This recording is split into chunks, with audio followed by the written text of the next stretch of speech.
વાસ્તુ એટલે શું? વાસ્તુ એટલે જે તે વસ્તુ આપણા ઘરમાં પ્રોપર જગ્યાએ ગોઠવવી એનું નામ વાસ્તુ.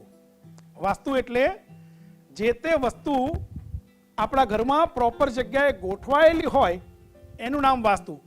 આમ જનરલી શું હોય છે કે આપણે લોકો વાસ્તુ જ્યારે નાનપણથી વાસ્તુ નામનો શબ્દ સાંભળીએ છીએ ને એટલે તરત જ આપણામાં એક ઇમેજ આવે છે કે શું 5, 10, 15 બ્રાહ્મણો ભેગા થયા હશે, હવનકુંડ હશે, યા હોમ થશે અને એને સાંજે દાળ ભાત શાક રોટલીને એને બાપુ જલસા જલસા. પણ ખરેખર વાસ્તુ એટલે પૂજા, જો તમને કોઈ જ્ઞાની કોઈ વિદ્વાન બ્રાહ્મણ મળે તો ચોક્કસ પૂજા કરાવવી જોઈએ. પણ ખરેખર વાસ્તુ એટલે જે તે વસ્તુ પોતાની પ્રોપર જગ્યાએ ગોઠવેલી હોય એનું નામ વાસ્તુ. જય